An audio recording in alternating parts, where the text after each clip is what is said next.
there, it's Natasha and thank you so much for joining me today.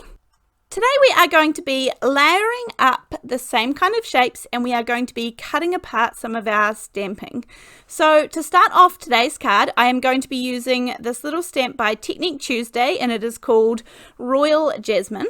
Now I've used this one a few times before in videos if you would like to see other ways to use it, but I am going to actually mask off one of the kind of little buds in this stamp. So because I will be heat embossing this, I added some anti-static powder tool down.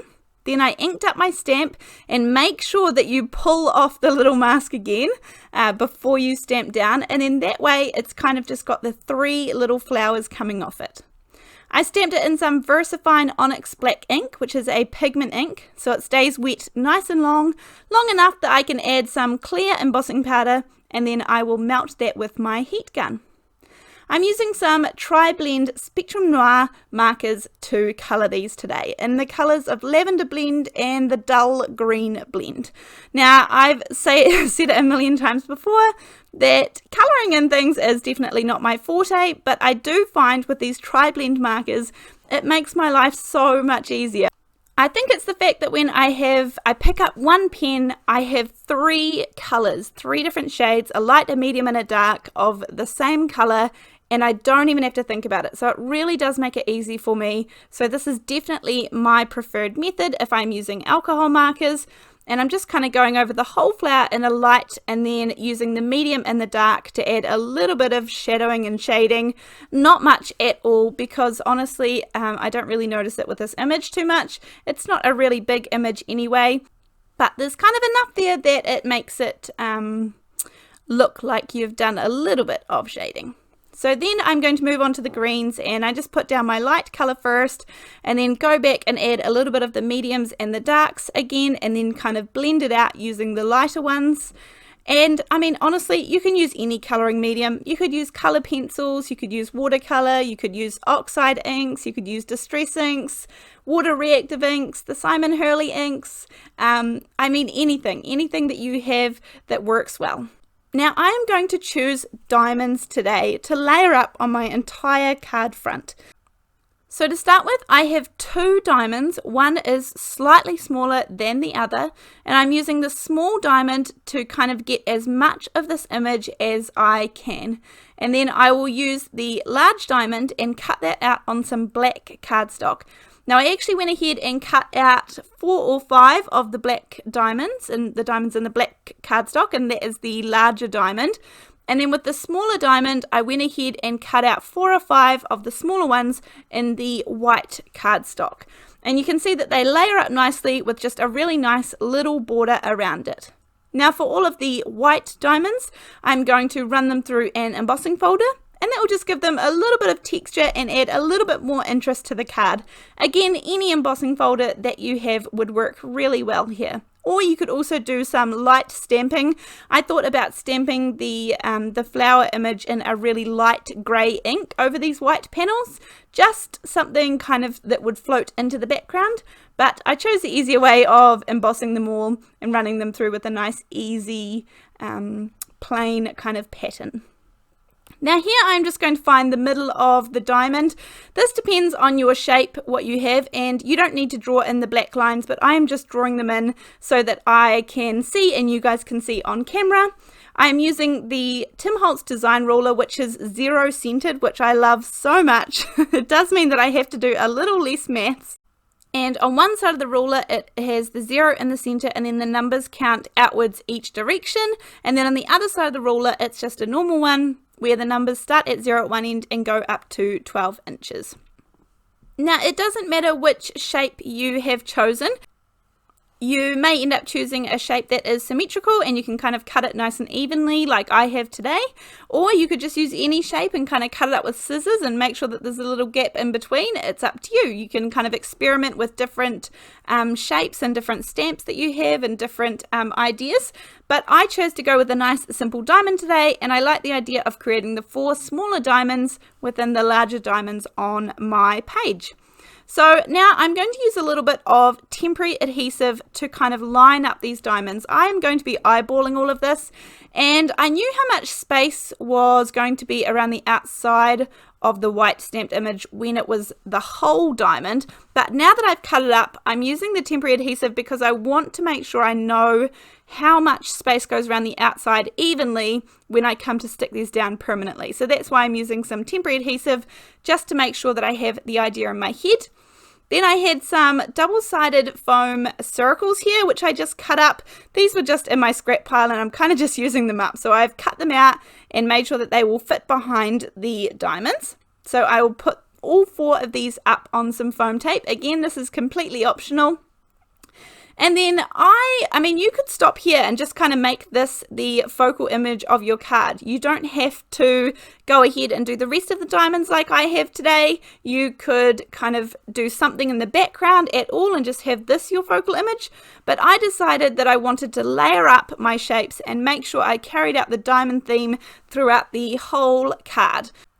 So when I came to put these down on my card front here, I was trying to think about the best way that I could make sure these were all even, and I don't know why, for me, I just find it much easier. Kind of my little card making hack or trick is to do things on acetate first. So I'm going to pull in a piece of 4 by 5 1/4 inches piece of acetate. You can see that just sitting there on my table. I know it's hard to see because obviously you can just see right through it, but I can line everything up really nicely here and make sure it's pretty much even on all 4 sides of my diamond before I stick anything down.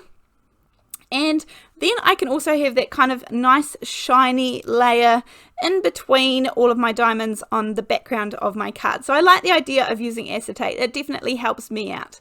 Now I did put a piece of the tissue paper backing behind the acetate so that you guys can see it a little bit better on camera.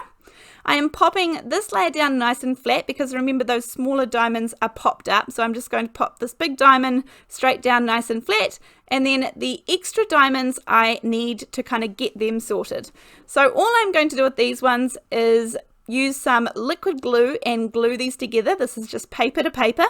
And you'll see that actually some of the diamonds aren't complete. They were used out of just using up as much of the cardstock as I could. And it doesn't matter because I won't end up needing all of these. I'll end up cutting some off the outside. So as long as I pop them in the right place, it'll be absolutely fine.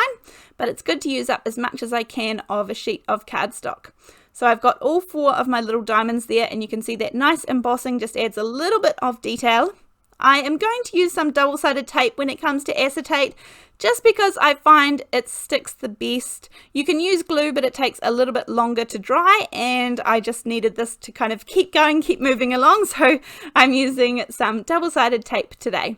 And just making sure that I have the sticky in the right place for where I'm going to pop it down on my card. So I pop a little bit of double-sided tape on the backs of each, and then I am ready to pop it down onto my acetate sheet. Now, as for the supplies that I've used in this video today, I've done my best to link them all down below, everything that is still available, so the links are down there. I have also linked my Facebook page, which is a great place that you guys are able to share your creations and things that you were inspired by these videos. I would love to see that all there, and I'm able to chat to you guys. And I also have got a new mailing address in case you are interested. I've popped that down in the description box down below as well. And then back to the card, all I'm going to do is cut off these little edge pieces. I was actually going to fill in the edge corners as well, kind of in the middle there with that little tiny bit of corner. So I was trying to keep these nice, but in the end, I didn't end up wanting to do it. I felt like it was just a little too much, so I left them as is. But this is kind of cool. I really like how this looks here. It's sort of very geometric.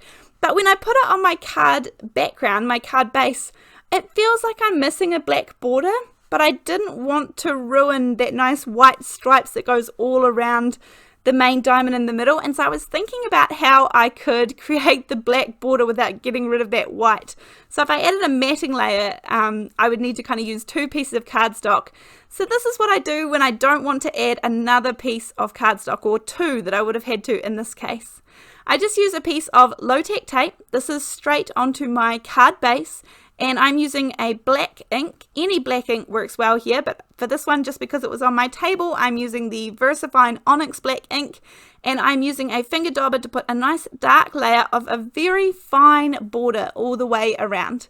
Now I probably could have die cut out some strips as well, or a nice little border using 2 rectangle border dies, but honestly this way is just as easy and less fiddly. So I reuse the same piece of low-tech tape all the way around. The mint tape is fantastic because I know that it's never going to rip my project, so that's really important to me. And now I have a nice little border all the way around. I'm popping some double-sided tape down into the middle, and then I'll add a little bit of glue which I know will dry later on. And I'm going to pop this down onto my card base, and this is much better. That's exactly what I wanted, that nice black border to finish off the card. Now I didn't want to put a sentiment on the outside of the card because I felt like it was I didn't know where to put it. So I'm just going to pop it right in the center here, and I'll stamp it out in that really nice VersaFine Onyx black ink, which is that crisp pigment ink, and it says always thinking of you, and this is a perfect card for a friend of mine. Now just to finish it off a little bit, I'm going to add some of the scrapbook.com clear glitter pen, and that just makes all of those little flowers nice and shiny, although it's a little bit hard to pick up in the light that I had today. Thank you so much for joining me today, and I look forward to seeing you in the next video. Bye!